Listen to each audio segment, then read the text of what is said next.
तो यद वैष्णवा नाम धनम, वैष्णवों का परम धन है श्रीमद् भागवत जी।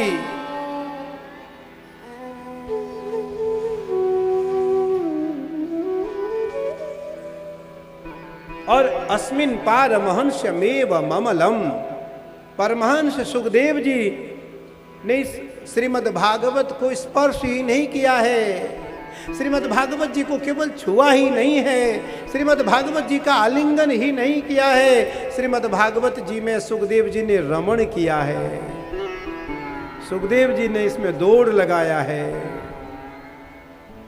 सुखदेव जी इसमें खेले हैं।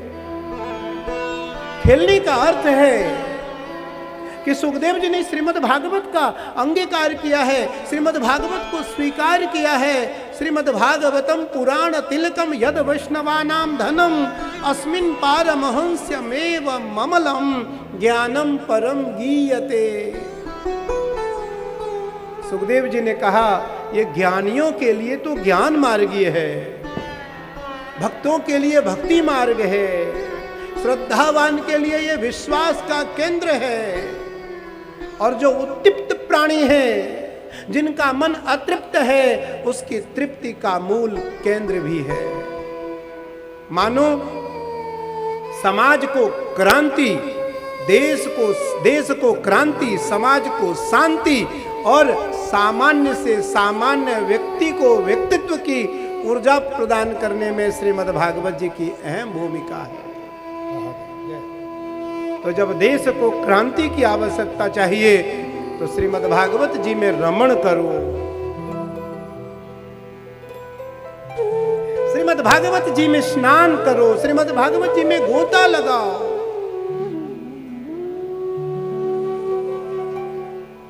श्रीमद् भागवतम पुराण तिलकम यद वैष्णवा नाम धनम अस्मिन् पारमहंस्यमेव ममलम ज्ञानम परम गीयते। और यत्र ज्ञान विराग भक्ति, तीनों है। ज्ञान, मैंने सबसे पहले क्या कहा? ज्ञान, फिर वैराग्य।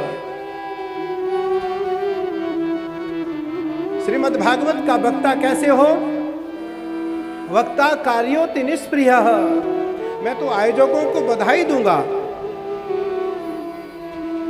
जितने आयोजक हैं सबको, या वो उमेश गौतम जी मेयर साहब हो, पप्पू भरतोल जी हो, सुनील यादव जी हो, अनिल शर्मा जी हमारे प्रिय हो, इनकी पूरी टीम हो, धीरज पांडे हो। क्षमा करना, मुझे मेरा भाव कुछ, मैंने कहा ना आपको, मैंने जब वंदना किया तो मेरे बाएं तरफ आके कोई बैठा, उसने ये नहीं कहा कि नाम बोलो, उसने कहा कि नाम बोलो पर ईश्वर का नाम बोलो। कि नाम बिलोकत भाव बस जिनहि परमारथ हो। हमें कथा सुनानी है, कथा आपको सुननी है, और ये श्रीमद् भागवत रूपी जो ज्ञान गंगा है, इसको ऐसा प्रवाह में प्रवाहित करना है कि यहाँ बैठे जितने भक्तजन हैं उनका कब सूर्योदय हो और कब सूर्यास्त हो उन्हें पता न चले, गंगा में गोता लगाते उनका समय बीत जाए। अब वो तभी संभव होगा जब कथा को यहाँ से और यहाँ से श्रवण कराएंगे। यहाँ का अर्थ ज्ञान, यहाँ का अर्थ श्रद्धा, श्रद्धा और विश्वास। श्रीमद् भागवत जी सबसे पहले ज्ञान है, फिर वैराग्य है, और उसके बाद भक्ति है। तो श्रोताओं के भी 3 लक्षण हैं। मेयर साहब, श्रोता के 3 लक्षण हैं। सबसे पहले आओ, सबसे आगे बैठ जाओ, पूरे 3 घंटे कथा सुनो, बीच में कदापि ना उठो, ना बोलो, ना फोन चलाओ। आपने किसी वक्ता को आज तक देखा है कि वो फोन लेकर के व्यासपीठ पर बैठा हो?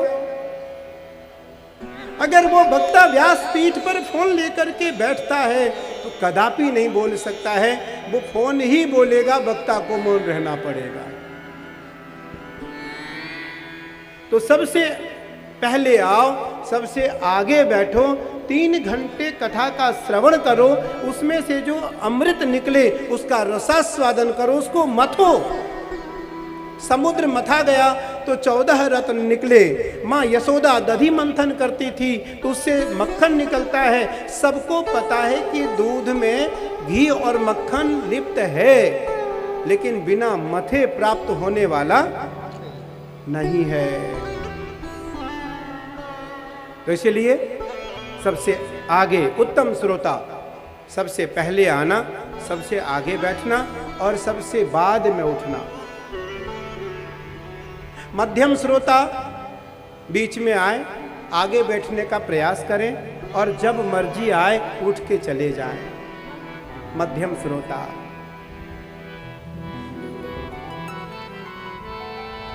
और तृतीय श्रेणी की श्रोता सबसे लास्ट में आए, सबसे आगे बैठे और काट छाट शुरू कर दे। ये कमी है, ये कमी है, ये कमी है, ये कमी है, ये कमी है। सबसे उत्तम श्रोता को श्रोता कहते हैं, बीच वाले को सोता कहते हैं। जब मर्जी उसकी नींद भी आ जाती है उसको, वो सो भी लेता है। 3 घंटे की नींद वो यहां ऐसी पूरी कर लेता है, समाधि जैसी नींद को। और तीसरा जो है वो सरोता है, कैंची लेकर आता है। क्या लेकर आता है वो? कैंची, काटने का काम करता है। हमें क्या बनना है? श्रोता। ना हमें सोता बनना है, ना हमें सरोता बनना है, हमें श्रोता बनना है। तो आज पहले दिन की इस उपाख्यान में हमें श्रोता की लक्षण को प्राप्त करना है।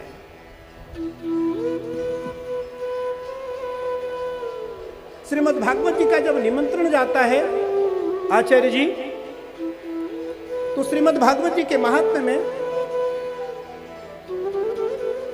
श्लोक आता है, सताम समाजो भविताम सप्तरात्रौ सुदुर्लभ अपूर्व रस रूपैव कथा चात्र भविष्यति।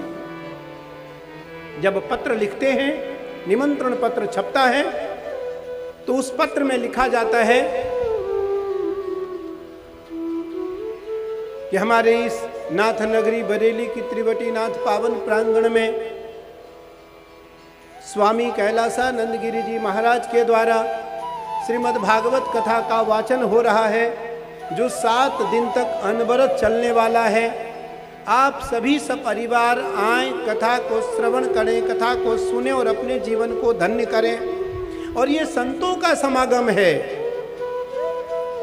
ये समागम समाधि का है, यह समागम उपाख्यान का है, यह समागम बीतरागियों का है, यह समागम वैरागियों का है, यह समागम चित्त वृत्त शांत रखने वाले श्रोताओं के लिए है। तो सताम समाजो भविताम सप्तरात्रो सुदुर्लभ, ये दुर्लभ है।